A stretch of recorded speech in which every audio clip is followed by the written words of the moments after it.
All right, coming off a Super Bowl championship in year 2 of building the Los Angeles Rams, we are back for 2026, and let's go through and have y'all meet the 2026 LA Rams. So, to my surprise, after our Super Bowl championship, it did come to my surprise that Matthew Stafford stayed. He did not retire. Now, he's sub 80 overall now, which is why when we got to the NFL draft and we saw the only quarterback worth a damn in this 2026 draft class, the only one, we had scouted every quarterback in the class quite well, 90% on all of them. And Nico Iamaleava, who we just spent way too long learning how to pronounce his name, was the only one that even had round 1 talent. The next best was like round 3 to 4. It was this. And the fact that he slid to us, when at one point in the season, Nico was going to be one of the top 5 picks. It really, really shocked me. Now, we had round 1 to 2 talent, and the starting overall isn't bad, but we got hidden development, which is really the only important part here for us, because I've noticed more so in the draft classes this year that it is really hard to find a quarterback with star or better dev. There are very, very few of them. So the fact that we landed Nico, he should be our quarterback of the future. No change at running back heading into year 3. Kyron Williams, Blake Corum, and Phil Maffa in his second year out of Clemson. Max Bredesen is our fullback for this year. We let Kari Blasingame go last time out right after the draft. Receiver is still a little bit of a question. Puka Nacua, obviously, still a superstar. We signed Christian Watson in free agency, 27 years old, 80 overall. He might get into the low to mid 80s under this current contract of his. Our second-year receiver, J. Michael Sturdivant, at a 77 overall, and I do believe he was star development, which hopefully is going to be good enough for us here. We did bring Olamide Zaccheaus back, which I think was a big win for us. When we got into games with the Rams this past year, I was really quite happy with Zaccheaus for the most part. Jordan Whittington is still here. Kobe Prentice was kind of a mistake draft pick, unfortunately, because I'm like, oh, yeah, we need a kick returner. Well, we already had one in Georgia's Arian Smith. So Kobe Prentice time on this team is probably fairly limited. Colston Loveland is tight end number 1. We brought in Isaiah Likely, who's injured, and Noah Gray as his backups here. But Loveland, star development, already 79 overall. Things are looking pretty good there. The offensive line, however, is still a big question mark on this team because we just haven't been able to draft very well for the offensive line, unfortunately. Jonah Jackson is 29. I mean, we're running out of time here at left tackle. I mean, none of these guys here are any good. I think we signed them both in free agency last time. Jonah Jackson, his decline's going to start coming here in the next 1 to 2 years, and he already isn't the best that we could hope for at left guard. Center, Steve Avila, 26 years old, 81 overall, one of our best offensive linemen. But we do have 29-year-old Kevin Dotson, who should still be usable for hopefully at least the next 2-3 years. And then right tackle, Spencer Brown, he's 28, pretty much in his prime already, unfortunately. Braden Fisk was a player that I looked to possibly trade in the offseason, but the return I just don't think was quite worth it. But we do have Chase Young on the other side, 27 years old. He's got superstar X Factor. Still going to be one of the leaders of this defense. And then Kobe Turner right behind him, which really Kobe Turner should be starting over Braden Fisk. Defensive tackle, big problems. We drafted Lee Hunter, who is only normal development, which is quite unfortunate. And then we signed, I think, 2 free agents in Onyemata and Puna Ford. Just not looking very good. I just realized I need to change titles. Alright, so where we left off. Outside linebacker, Jared Verse. We signed Jadeveon Clowney as a little bit of a backup at 33 years old, 74 overall. Middle linebacker, our second-year stud. Superstar development for Harold Perkins Jr. What a player he was in his first year. And Quan Alexander backing him up. Byron Young, 28. Not the greatest, but we did draft Ernest Hausman. And don't let the 65 overall fool you. He does have hidden development. So star better, hopefully, our right outside linebacker of the future there. But that is going to take a long time to get him there. And he's only 22, so there's a chance that maybe by 25, 26, he could be a really good player. But I just don't know. Cornerback. This is where things get interesting. Tre'Davious White is 31, 87 overall. Diamador Lenore at 86 overall, 26 years old, right behind him. We're going to get to it in a second, but I think we trade Tre'Davious White, and you'll see why when we do get in there. Free safety, Tyrann Mathieu was sitting in free agency. He is surprisingly still playable at 34 years old, 84 overall. However, he's slow as hell. We don't have a lot of speed at the safety position anyway, but he's just not fast. And then Cam Curl remains one of the leaders of our defense, 27 years old, 84 overall. However, he is injured right now. What happened here? High ankle sprain, out a week, not a concern. Sucks we won't have him for the first game, but it is what it is. Quentin Lake will back him up. Joshua Carty remains our kicker heading into his third NFL season. But an unexpected change was the signing of undrafted rookie Brett Thorson out of Georgia, who had something that I don't usually see out of a punter, star development, and he's already 83 overall. So this is a big win for us. Now, Ethan Evans wasn't old to begin with. He was only in his third season, I do believe, as well. But anytime you can get younger, that's always going to be a good thing, and especially with the dev trade, I just couldn't pass it up. And he already has 99 accuracy. He's not going to get any better there. So it's all going to go into power. We should have probably the best punter in the National Football League in about 1 or 2 years. All right, so into get offers. It is still here. So this is a trade that I think I want to make, and it just seems like an absolute no-brainer.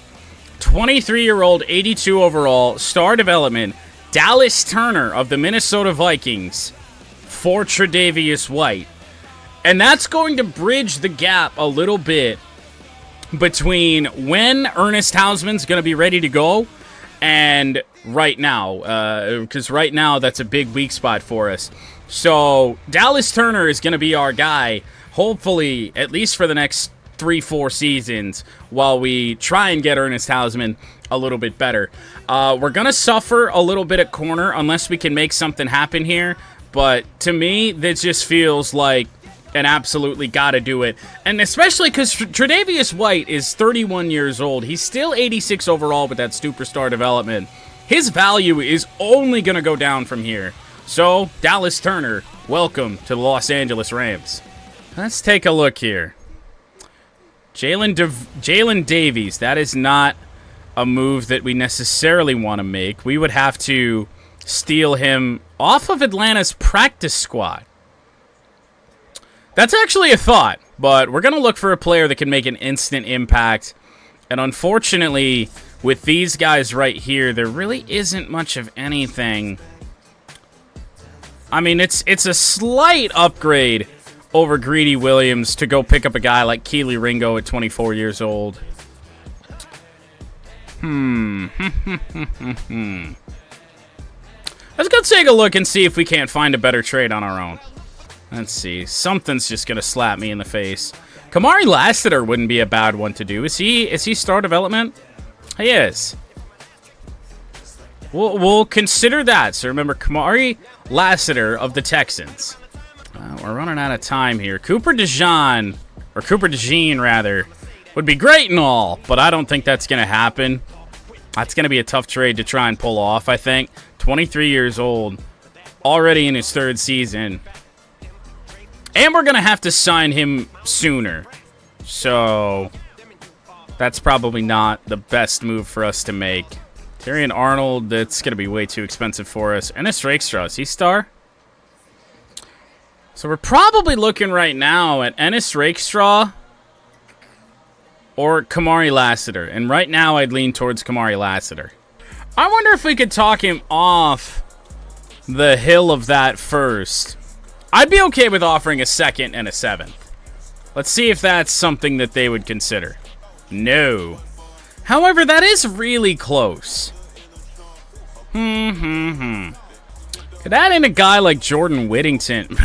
You know what? Let's throw in Kobe Prentice. They don't want him at all, but it's a little bit of extra value to throw in here without having to give up a first-round pick. Let's see if they take it. They did! We solved their Kobe Prentice problem. What? And we will begin 2026 on the season opening Thursday night game, taking on the Philadelphia Eagles, whose offense scares the hell out of me, but their defense isn't worth a shit. Not sure if we're going to win this game. Eagles look prime for probably a playoff run, Super Bowl run type thing. But I think we're going to be able to win a good chunk of games this year. Opened up the season with the Philadelphia Eagles, and I was not expecting to win that game. 24-9 over the Eagles, is now we have to try and find a draft class. Goody. Week 2, Sunday Night Football against the 0-1 Dallas Cowboys. Rams coming off a big win over Philly. Let's see if we can go to 2-0. Solid start to the season for the Rams. Taking on the Giants in Week 3, but we've got contract negotiations to get through first. Oh boy. Now, we've got $164 million in cap room right now, which is good because there is a big contract that we're going to have to hand out to Puka Nacua to keep him on this team. And it makes all the sense in the world. He wants to stay here. He's 25 years old. He's got superstar X Factor. Already 92 overall. He's going to be a 99 overall player. It is worth whatever he wants to try and keep him. And I'd even be willing to go with the player-friendly contract, even though that's not really going to be necessary. At least I don't think it's going to be necessary. We'll go custom offer here because I want to lock him up to age 30 and then go from there. So we'll add a year onto that, see if he takes this. He does. All right, that's good. Good stuff. Kobe Turner is 27 at defensive end. I mean, he really should be starting on the left side over Braden Fisk, so this is going to be an important player for us. He wants to come back as well. Let's see if a neutral offer, also to get him to 30 years old, does the trick. I like everything about this. I just need more time to think it over. Now, that's just being annoying for the sake of being annoying. What the hell? All right, well, I guess we move on. Steve Avila, our center, star development, 81 overall and 26 years old. Good interest in the team. If I can stretch this out over 4 years, that could be nice. And he gives us the same response. So our players are being a little bit difficult. Kevin Dotson is about the only good offensive lineman we have right now. I do not want to sign him for 3 years. So we're going to up that to a player-friendly deal and then drop that down to 2. Thankfully, we at least get a second signing here in this early stage. Byron Young, 28 years old. This isn't a player that we desperately need to keep around. But at the worst case scenario, we trade him at some point or another. Right now, I'm just trying to get anybody that we want to keep locked up until age 30. Byron Young is back. All right, so we're taking some wins, taking some L's right now. Jonah Jackson. I'd be willing to give him a 2-year deal. However, he doesn't really want to be here. Never mind. He signs on as well. We're down to $73 million in cap space, though. So hopefully these big boy contracts are kind of done. Ooh, Matthew Stafford is up for negotiations. I do think it would be worth keeping Stafford as a backup, even though once he hits age 39, he's just going to be so done. But next year, this is going to be Nico's team. 1 year, $20 million. I stand corrected. I'm not paying a backup quarterback $20 million. That is not happening. So we're going to have to get a little creative when it comes to backup quarterbacks and just hope Stafford retires. I don't really want him to go to another team. But wow, that is a big boy contract right there. The punter, who we found in free agency, Brett Thorson. I'd be willing to go very player-friendly here on this. 5-year contract, puts him through age 29, and he's back. That's good. That contract's going to look really good signing him right now. I'll tell you that. I know it's a punter, but still. Anyone else? Oh, shit. Oh, it's a player option on Jared Verse. So, obviously, we're going to keep Jared Verse. And we could accept his option. Right now, we can't do that. That comes later on. But, since we aren't in owner mode this time around, we don't really have to worry about finances and what bankrupted our teams early on in Madden 24. So we could accept the option on Jared Verse. Hopefully that puts us in an okay spot. And Dallas Turner is actually on an option year as well. But right now, outside of re-signing Kobe Turner and Steve Avila, pretty happy with what we've done. We could also negotiate with Spencer Brown. For being normal dev, he's not bad. I'd be okay with giving him a 2-year deal to get him through age 30. And then we still have about $55 million in cap. Because I think those guys are going to accept those contracts that we offered last time, which are factored into our cap space at this current moment. So, he is back as well. So we've got a not very good, but an alright offensive line. Linebacker breakout. This is important, especially against the Giants. Now, the Giants are 2-0. They got a good defense. But depending on who this is, this could be really big for us. Oh. Ooh, boy. Now, that's a lofty goal, though, for Jared Verse. 7 tackles, 1 TFL. Now, he is a linebacker. Do I get a choice? Ooh. Ooh, I should have stuck with what we had. 4 TFLs against a bad Giants offense is possible, so we're going to go with that. No, tight game with an all of a sudden fairly decent New York Giants team, at least defensively. Let's take a look and see if we got that Jared Verse breakout. Had a different goal in mind for you. Uh-oh. But good job leading the defense to some good things. I'm assuming that means his dev trait does not increase still. That'd be what I expect. Ha ha! It did anyway. He didn't even get the goal, but he still got X Factor. Oh, that's massive. We will take that for sure. Ooh. I thought that cap space was factored into. Apparently, it might not be. Oh, no, it is. This offer is still in here. All right, so we're going to offer Kobe Turner the same contract we offered before because he just said he needed more time. Avila, don't tell me the same thing. There we go. We at least got one of them. But for whatever reason, Kobe Turner being a little bit stubborn. Week 4 against the Arizona Cardinals. 1-2 versus 2-1. Monday Night Football from SoFi. Rams go to 3-1. Beat our division rival pretty handily. And I mean, the offense has scored more than 20 points in every single one of our games. So this is pretty good. So now we head into a game with the San Francisco 49ers, who currently lead the NFC West at 4-0. We have had actually a lot of good luck against the Niners in the first 2 years. I want to say we've won 3 of the 4 games against San Francisco. Gonna hope that that's going to continue. However, their team, they should beat us every time we face off, at least at this current moment in time. But for the moment, they just haven't. So see what goes on there. But not before we head back into contract negotiations and offer this same contract for the 3rd time to Kobe Turner. And he finally says yes. Once again, that was just him being annoying to be annoying. But now we can simulate Week 5 of the NFL season. Rams looking for win number 4. No.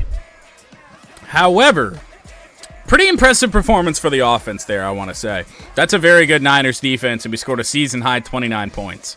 Our defense, however, our defense and offense just need work. They need time to grow. It is what it is. So we move on to the Chicago Bears. No reason to go into contract negotiations the rest of the way.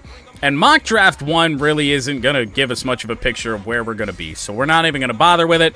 Now a game against the 4-1 Chicago Bears. Back-to-back losses to fall to 3-3. Not exactly ideal. But we match up with the Arizona Cardinals yet again. Team we beat just a few short weeks ago. There we go.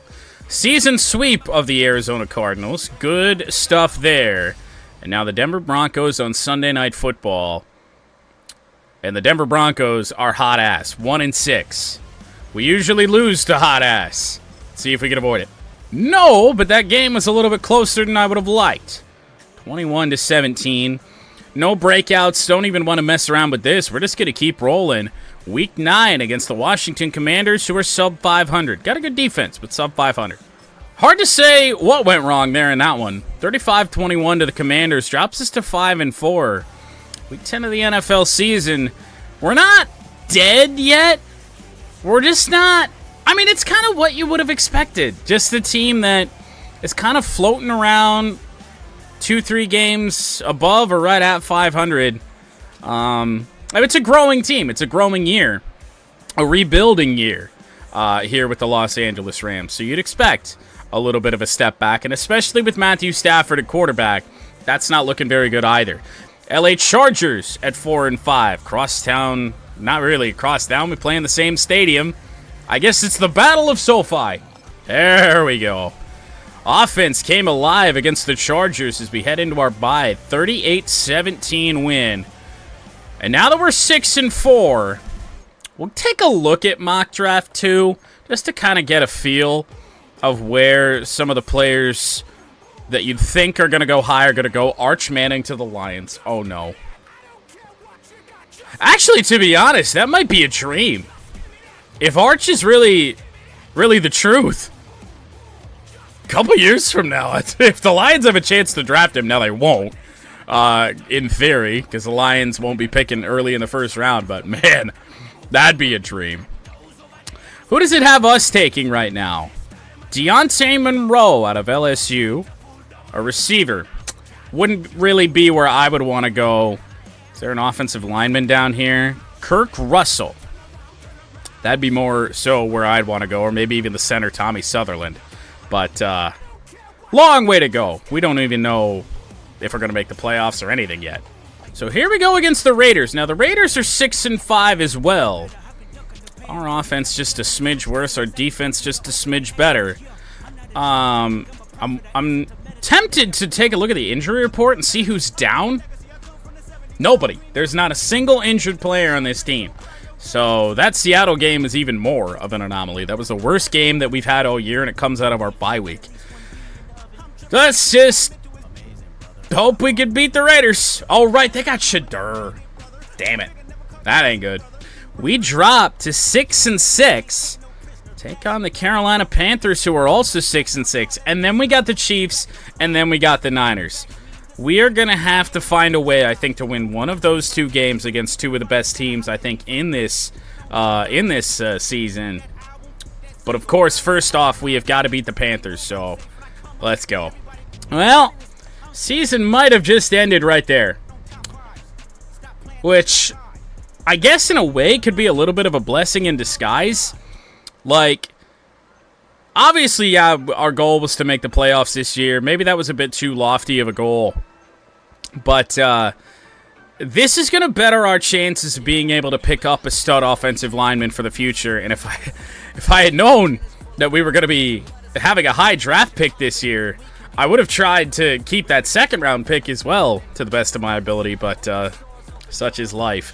We got a good young core already. We'll just try and fill it in the best we can. Now, we could beat the Chiefs, who are actually under 500. I don't know how. A 92 overall offense should never have that happen. But let's see what we can do. Maybe save our season here. Oh, with a win against the Kansas City Chiefs. We pretty much got a win out, though. Like, I don't think we're making the playoffs at 9-8. We really need to probably finish 10-7 to have a good chance. 6-8. Now it is really win-out territory, and the only problem with that is that we have the number one, actually now fallen to the number 2 seed in the NFL, or the NFC rather, the San Francisco 49ers. Yeah, looking like we're going to have a, probably a mid first round pick, but that should be good enough to pick up a pretty good offensive lineman of some sort. Oh, did we get blasted by San Francisco. Yeah, so that's going to end the playoff dreams. We can't even finish with a winning season now. And the Seattle Seahawks beat us in a very bizarre game a little bit earlier in the season, which is really when shit started to turn around for us after our bye week. So, at this point, we don't want to win games. So, we'll see what happens. Week 17 against Seattle. Well, we lost again. And now we take on the Buffalo Bills. Are they the number 1 seed in the AFC? No, they are also the number 2. Well, what a terrible stretch to end this season. You gotta face the Chiefs, the Niners, the Seahawks, who've had our number all year now, and the Buffalo Bills. Some of the top teams in the NFL to finish your season. Let's just hope Buffalo blasts us and we finish 6-11. All right, we do finish 6-11. So I will take that, actually. I mean, in a year where it was really, it was a growth year all along, and I just didn't really see it right away. There's a lot of transition happening in this team from the young players to the old players, and there's a good chunk of a gap in between the years that they have left. So we needed a season like this, really, to truly, finally begin the rebuild, which isn't, I don't think, going to be a long one, as we will take a look at Mock Draft 3. See where we're going to be picking here in this one. Arch Manning now projected to go number 1. We are picking 12th, and conveniently enough, right now it has us taking center Justin Flanagan, which I would be happy with that. Will Pierce, Dane Schreiber, other offensive linemen. Will Hendricks has jumped up the board a good way. There might be plenty of offensive linemen to choose from, but it's really not until Mock Draft 5 where you really start to know what's going to happen. Well, mistakenly, we didn't even take a look at the playoff bracket before the playoffs begun. The 2-seed Niners advanced over the 7-seed Giants in that first-round matchup, the wild-card matchup, 37-34 Niners. The 6-seed Cowboys take down the 3-seed Eagles. After we beat them in Week 1, Eagles went on to win their division. And the Bears, the 5-seed, take down the 4-seed Tampa Bay Buccaneers. So Niners, Bears over here. Vikings, Cowboys in the divisional round in the NFC. Bills handled the Las Vegas Raiders by 10. Chiefs beat the Steelers. A little bit of a close game there. And then the Jags beat the Bengals in Wild Card Weekend. Chiefs, Bills, what a matchup there. And Ravens, Jaguars in the divisional round for the AFC.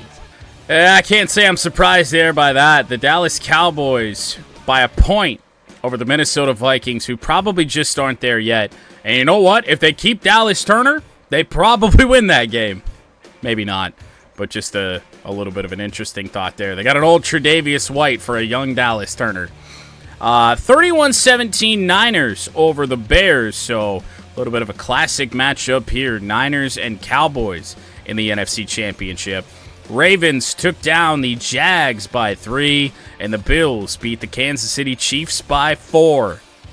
So, Niners, Cowboys, Ravens, Bills for the right to go to Super Bowl 61. Wow, wow, wow. The Dallas Cowboys as the 6th seed have certainly been on a run. They take down the Eagles, who won the division that Dallas is in.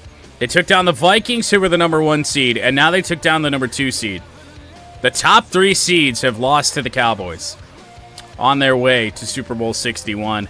Ravens take down the Buffalo Bills by 2, and so that makes the Super Bowl Dallas versus Baltimore. And in terms of a Super Bowl prediction, I'm going to stick with the Ravens. They have taken down at least one good team, I think, in the Buffalo Bills on this current run. Cowboys are they're on one, but I'm feeling Baltimore here. And now, it's been a little while. I don't even know if we did a prediction for 2024 when it came to the Super Bowl, but I'm going to ride with Baltimore. Pro Bowl roster. NFC, J.J. McCarthy is the top NFC quarterback. Then Hurts. Then Caleb Williams, who's a 93 overall. Holy hell. Saquon Barkley, Christian McCaffrey, Ashton Jeanty in his second season makes the Pro Bowl. Kyle Juszczyk, Jaden Reed, Amon-Ra St. Brown, Evan Stewart, Justin Jefferson, Hawkinson, Dallas Goedert, Christian Darrisaw. We don't have a Pro Bowler yet. Uh-oh. Do we have a single one? There it is. Chase Young. That's good. Jared Verse, 2.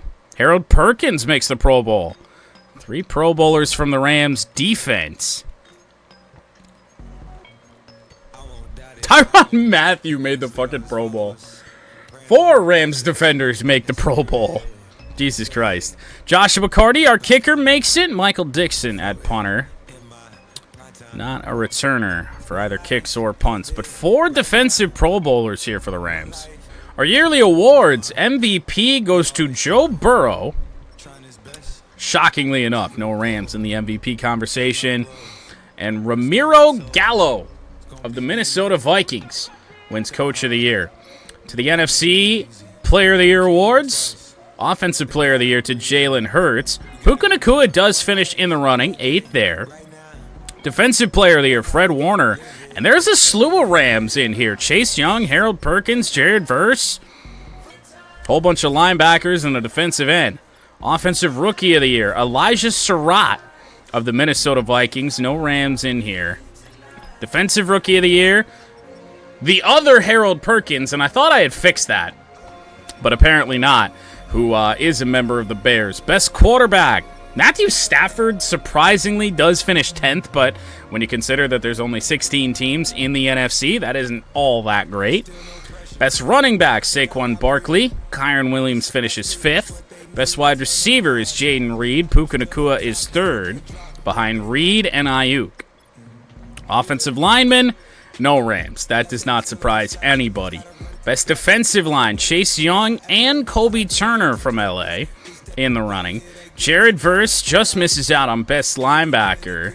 Harold Perkins also in there, 6th. Best defensive back, Amador Lenore not in there. And corner is another position that we're going to have to address here fairly soon as well, if our trade doesn't pan out. Best kicker, no Joshua McCarty. And they're in an award for best punter. Close battle, but by 5 points, the Baltimore Ravens do win Super Bowl 61 for the 3rd Super Bowl championship in franchise history. Trenton Simpson at middle linebacker does win Super Bowl MVP. So a little bit of a recap through 3 seasons of building the Rams. The Lions won the Super Bowl in year 1. Hopefully that's a good omen. And then it was us in year 2, 55-45 over the Bills. And then 31-26, the Ravens win the Super Bowl for the 3rd time.